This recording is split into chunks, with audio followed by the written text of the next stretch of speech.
नमस्कार, बहुत स्वागत है आप सभी का और मैं हूं आपके साथ में अमनदीप। आप मुझे न्यूज़ 18 यूपी उत्तराखंड के डिजिटल प्लेटफॉर्म पर देख रहे हैं और आज हम बात करेंगे दिल्ली की सियासत की और मेरे साथ में इस वक्त आउटपुट हेड प्रभात पांडे जी मौजूद हैं। सर, बहुत स्वागत है आपका। और तो दिल्ली की सियासत की शुरुआत करते हैं। सबसे पहले लोगों के मन में एक ही सवाल है कि 3 से 4 महीने में इलेक्शन होने वाले हैं। स्वाति मालीवाल का भी मुद्दा काफ़ी ज़्यादा चर्चा में रहा। अब आतिशी को मुख्यमंत्री बना दिया है, तो इससे बीजेपी के लिए कितनी बड़ी चुनौती आने वाले इलेक्शन में होने वाली है? देखिए अमन, 2025 के शुरुआती 3-4 महीनों में दिल्ली में इलेक्शन होने वाले हैं, ये सच है। आतिशी मार्लेना को मुख्यमंत्री पद के लिए आगे करके अरविंद केजरीवाल ने एक मास्टर स्ट्रोक चला है।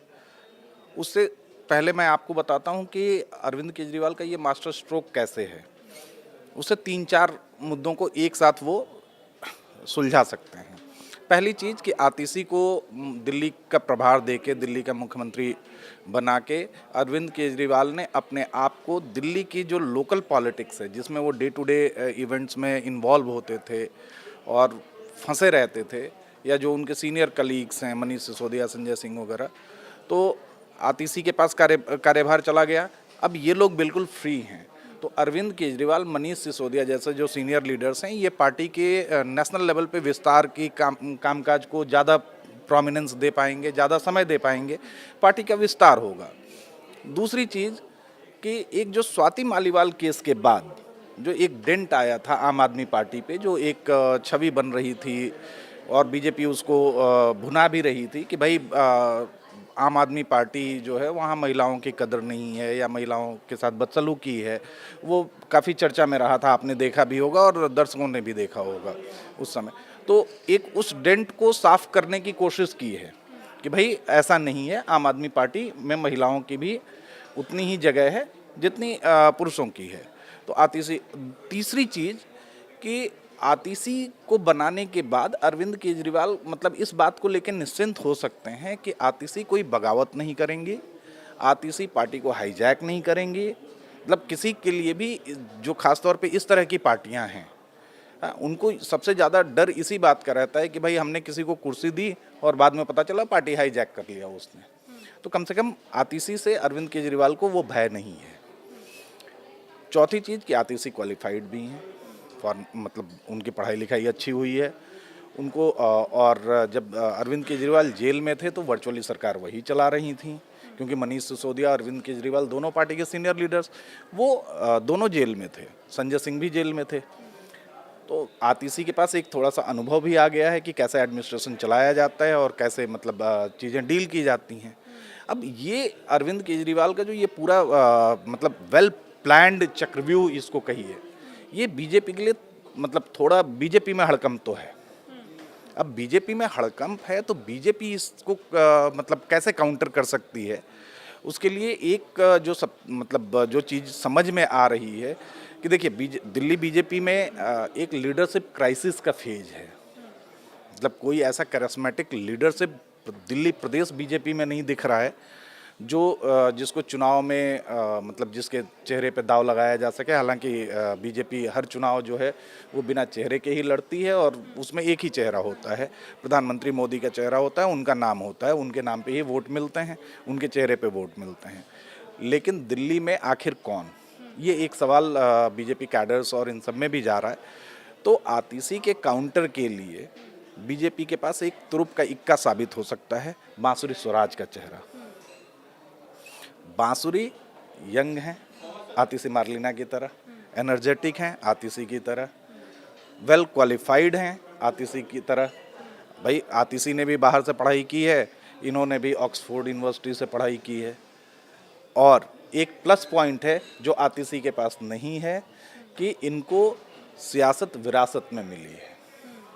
फ्रॉम द वेरी बिगिनिंग बांसुरी मतलब एक सियासी परिवार में पैदा हुई हैं और बचपन से मतलब अपनी माँ सुषमा स्वराज को देखती आई हैं और कहीं ना कहीं सुषमा की छवि झलकती है बांसुरी के ओरेशन में, उनकी बातचीत में, उनकी स्टाइल में।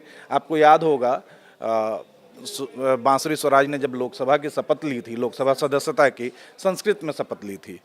उस समय हम लोगों ने भी वो किया था। हम मतलब मुझे याद है जब सुषमा स्वराज ने पहली बार जब 96 या 98 में जब लोकसभा की सदस्यता की शपथ ली थी, संस्कृत में ली थी, तो मेरे जहन में पहला चेहरा वही आया जब संस्कृत में इन्होंने अपनी शपथ की शुरुआत की। तो मतलब मैं सीधे सीधे रिलेट कर रहा था कि आज सुषमा स्वराज की कॉपी दिख रही है संसद में, और सुषमा की तरह ही एक अच्छी और प्रखर वक्ता दिखती हैं बांसुरी अब तक। उन्होंने उनके इलेक्शन रैलीज आप देख लें, जो लोकसभा इलेक्शंस की रैलीज थी या संसद में एक दो बार उनको बोलने का मौका मिला है, वो सारी चीज़ें। तो ये बीजेपी अगर बांसुरी को आगे लाती है तो आतिशी का एक अच्छा काउंटर कर सकती है बीजेपी। जी, यानी कि सुषमा स्वराज को जो फॉलो करते थे या उनके जो वोटर्स थे वो आपको लगता है कि फिर यहाँ पर शिफ्ट हो सकते हैं, ये भी एक बीजेपी को फ़ायदा मिल सकता है, बिल्कुल। लेकिन एक डेंट आम आदमी पार्टी पर और लगा। अरविंद केजरीवाल को लेकर कहा गया कि वो कुर्सी नहीं छोड़ना चाहते, कुर्सी का मोह है, और ये बीजेपी लगातार कई दिनों तक इसको मुद्दे को भुनाती रही। आपको क्या लगता है वो डेंट भी अब साफ हो जाएगा? बिल्कुल, देखिए अरविंद केजरीवाल जब तक जेल में रहे उन्होंने कुर्सी नहीं छोड़ी। उसके पीछे उनकी अपनी कुछ स्ट्रैटेजी थी जिस पे वो काम कर रहे थे, और उन्होंने वहीं से गवर्नमेंट रन किया है। वर्चुअली अरविंद केजरीवाल की सहमति के बिना कोई फैसला नहीं लिया जा सकता था उस समय, और वही हुआ। लेकिन जेल से आने के बाद अरविंद केजरीवाल को ये चीज़ ज़रूर समझ में आई कि भाई ठीक है, मैं मतलब अकेला एक मतलब मुख्यमंत्री रहूं या पार्टी के विस्तार को देखूं। तो अरविंद केजरीवाल के लिए अब पार्टी का राष्ट्रीय स्तर पर विस्तार, क्योंकि 2 राज्यों में इनकी सरकार है, कई राज्यों में इन्होंने अपनी अच्छी छाप छोड़ी है, अच्छे वोट मिले हैं इनको। तो अब भाई अगले साल भी कई स्टेट्स में इलेक्शंस हैं, अभी अभी हरियाणा और जम्मू कश्मीर में इलेक्शंस हो रहे हैं। इसके अलावा आपको अगले साल शुरुआती में ही दिल्ली में इलेक्शंस हैं, बिहार में इलेक्शंस होने वाले हैं अगले साल के आखिर में, और कई राज्यों के चुनाव हैं। तो अब अरविंद केजरीवाल दिल्ली की मतलब एक दिल्ली स्टेट कैपिटल की राजनीति से निकल के अपने आप को पूरे देश में फैलाना चाह रहे हैं। यानी आपदा में अवसर उन्होंने तलाश लिया है। आज उनका एक स्टेटमेंट आया जहां पर उनका कहना था कि आम आदमी पार्टी के बिना हरियाणा में कोई भी पार्टी सरकार नहीं बना सकती। अब आप यहाँ पर विस्तार की भी बात कह रहे हैं, क्या आपको लगता है कि हरियाणा में उतनी मजबूती के साथ में आम आदमी पार्टी चुनाव लड़ेगी और जीतेगी कि गठबंधन के बिना किसी भी पार्टी का सरकार बनाना मुश्किल होगा? देखिए ये कहना अभी थोड़ी जल्दबाजी होगी। हालांकि हरियाणा में उनका प्रेजेंस है, दिख रहा है, उनके कार्यकर्ताओं का एक कैडर है उनका अपना आम आदमी पार्टी का, और चूंकि अरविंद केजरीवाल खुद हरियाणा से आते हैं, तो एक सेंटिमेंट है उनको लेके, एक पॉजिटिव सेंटिमेंट दिख रहा है लोगों में। लेकिन ये कहना अभी थोड़ी जल्दबाजी होगी कि आम आदमी पार्टी किंग मेकर की भूमिका में होगी या सत्ता की चाबी आम आदमी पार्टी के हाथ में होगी। लेकिन जब अरविंद केजरीवाल जेल गए उस वक्त लगा कि पार्टी कमज़ोर हो सकती है। कई नेता हमने देखे कि पार्टी को छोड़ते हुए भी नजर आए। उस वक्त आतिशी की कई सारी वीडियोस सामने आती रहीं। एक वीडियो काफ़ी वायरल भी हुई जिसमें वो पुलिसकर्मियों से भिड़ती हुई नजर आई पार्टी कार्यालय में जब उनको एंट्री नहीं मिल रही थी। तो एक बड़ा फैक्टर इसे भी मान सकते हैं कि एक मुश्किल घड़ी में आतिशी ने पार्टी का साथ नहीं छोड़ा, वो भी एक बड़ा फैक्टर निकलकर सामने आया। अब जब आतिशी को मुख्यमंत्री बना दिया है, आप कह रहे हैं अरविंद केजरीवाल बाकी पूरे विस्तार पर फोकस करेंगे, तो ऐसे में क्या पार्टी पहले के मुकाबले और ज़्यादा मजबूत हो जाएगी? क्योंकि अभी इलेक्शन है तो फोकस यहीं पर रहता है, हर पार्टी यही कोशिश करती है कि वो आम जनता तक पहुँचे और अपनी पार्टी को और ज़्यादा मजबूती के साथ में जनता के सामने। बिल्कुल, देखिए कोई भी पॉलिटिकल पार्टी जब मतलब इमर्ज होती है तो हर पॉलिटिकल पार्टी का ये मकसद होता है कि वो सत्ता में आए एक ना एक दिन।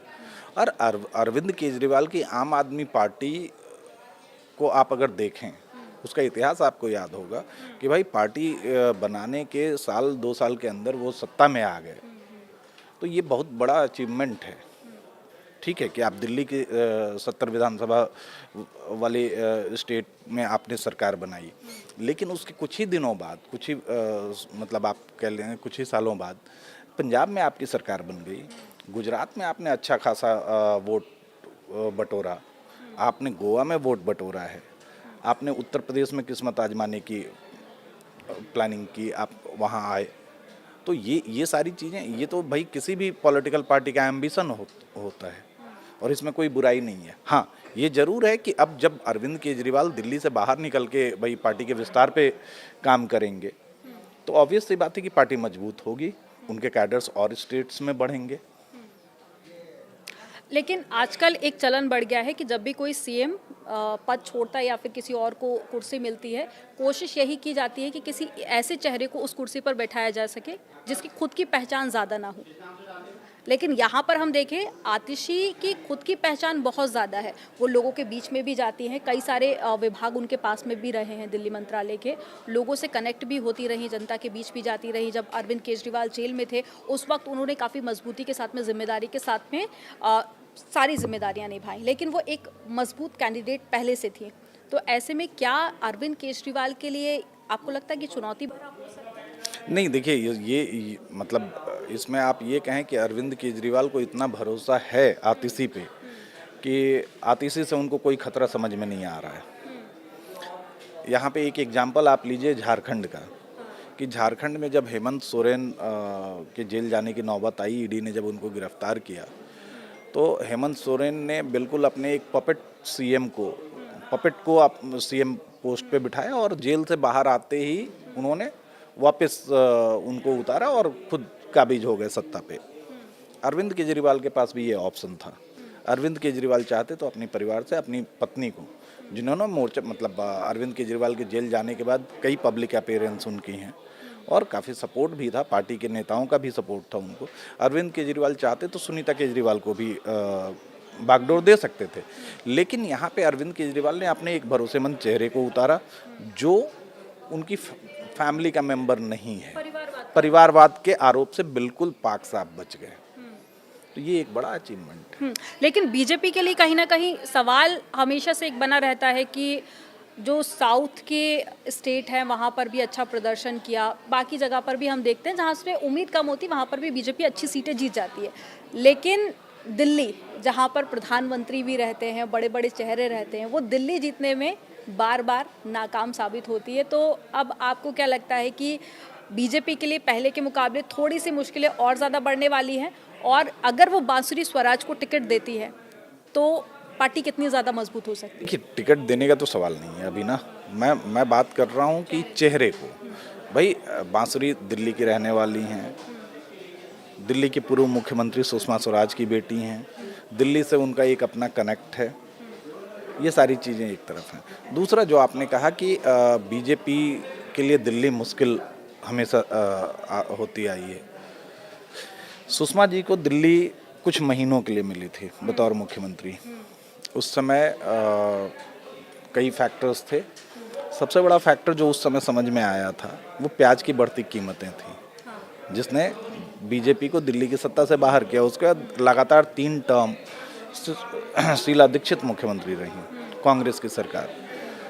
कांग्रेस के बाद आम आदमी पार्टी, और 2 टर्म से आम आदमी पार्टी है। अब ये है कि बीजेपी के लिए मुश्किल कितनी होगी, आसान कितना होगा, ये तो चुनाव के टाइम पे। रही बात, देखिए वोटर्स अब काफ़ी जागरूक हो गए हैं। वोटर्स को ये पता है कि मेरे इस वोट से कौन सी सरकार बनने वाली है, क्या मुख्यमंत्री चुना जाना है या प्रधानमंत्री चुना जाना है। तो वोटर्स ये समझते हैं। और आज भी आप दिल्ली के लोगों के बीच अगर सर्वे करें तो ये वाकई आश्चर्य की बात है कि 7 की 7 लोकसभा सीट बीजेपी को आती है, लेकिन 70 में से 67 विधानसभा सीटें आम आदमी पार्टी को आती हैं। तो ये वोटर्स के मतलब क्लियर माइंडसेट, क्लियर कॉन्सेप्ट का एक सबसे बड़ा एग्जाम्पल है। तो यहाँ पे दोनों ही पार्टियों की तरफ से कह सकते हैं कि मास्टर स्ट्रोक चलने की पूरी कोशिश की जा रही है, लेकिन अब फायदा किसको होगा ये तो फिलहाल जनता तय करेगी। बहुत शुक्रिया सर आपका, और थैंक यू। अभी के लिए इतना ही। बाकी आप न्यूज़ 18 यूपी उत्तराखंड देखते रहिए, खबरें लगातार जारी हैं।